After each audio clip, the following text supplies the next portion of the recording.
It's amazing when you have stillness around you and you're doing everything right and everything just starts to hurt because it's the first time you're actually facing it all. You know, physically, you're slamming the brakes on when you've been charging around so much. Mentally, your brain is just, everything is on the surface and in front of you, and emotionally that takes everything from you. I feel so fucking washed out, like just from finally resting. And it's like I'm in this weird space where I'm feeling everything. And things that I was doing fine just, a week or so ago, I can't do now, or they're hurting. And it's like, finally having slammed the brakes on,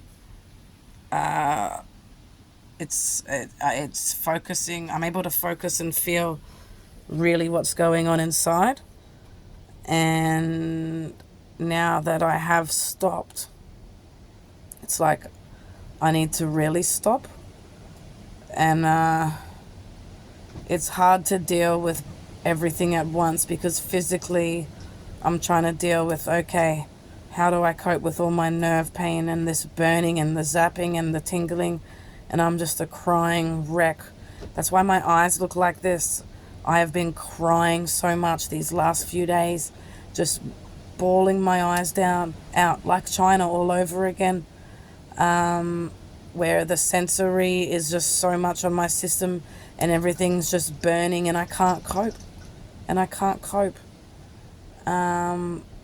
It's like every little thing, like even today, it's a windy day. I can't be outside because wind is one of my biggest sensory triggers. What the wind does to me, it's next level.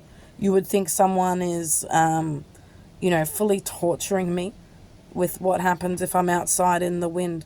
It's something that happens in here, like what the sound does. I remember when I was younger, a relative of mine had a moth fly into her ear and it was flapping around and she went fully delirious, like nuts, just started running around, smacking her head and stuff. And as soon as the moth came out, she was fine again. And I feel like there are certain triggers that do that sort of thing. When you have sensory issues and you're so depleted and you're past your limit, like how I am reacting and coming undone now is nothing like it was a couple of years ago. It would build up every now and again, and then I would either melt down and cry like a baby, or I'd be like, fuck you, fuck you, fuck you. And then after the fuck you is out of my system, I'd be like, oh my God, I'm so sorry. And then I'd have guilt and I would cry. And then I'd feel like shit. And then like that would have gotten it all out. And then it starts again, build up, build up, build up, build up till the next explosion, right? But now everything has been on the surface for like 2 years solid, that everything that happens is just like a fuck you, a fuck you, a fuck you. And that's basically now who I am or who I've been. And now that the rage has stopped and I don't have people pulling at me, the fuck yous have stopped because the burning and tingling that I have now, it's all sensory. But I'm getting really fucked up because all this stillness, I'm dealing with things mentally and emotionally as well. So while I'm burning and zapping and dealing with all this physical somatic symptoms, I'm dealing with all these images and stuff that I haven't in a while. So basically, when you have trauma, you handle it in different ways. And the way I had handled it initially was to block it out, partying, drinking, and then I went through the slutty phase and I realized the reason I was always seeking a relationship, the reason I even had that slutty phase is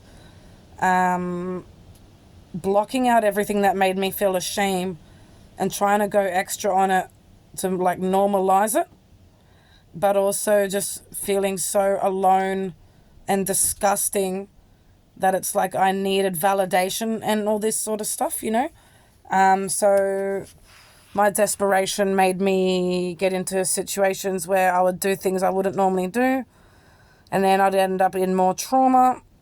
And I feel like, once I grew out of that, I wasn't able to shake it, the image of it that sort of dragged around with me. That I still kept getting treated that way, even though I was working hard to be better.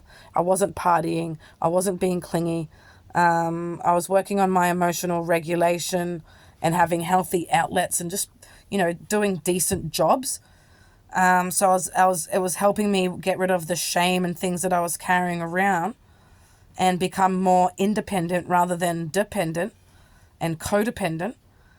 And, I got to this place where I preferred to live alone rather than in share houses. And, I would rather be single than in a relationship. But I still kept getting in situations where I'd end up in a share house or a relationship. So, this is the first time it's just been me, me, me. So no one around. I don't have rage. I don't have the rage outbursts. And I'm not blaming. Anytime something happens, it's like, how can I make this stop? How can I fix this? What do I need to do? And that's what I'm working on. And I might not get the answers straight away, or I might not ever get them, but at least it's me in control of my own healing, and not just people guessing or, lecturing when they don't have a clue. So getting rid of that rage, it's just me facing everything front on, just so raw.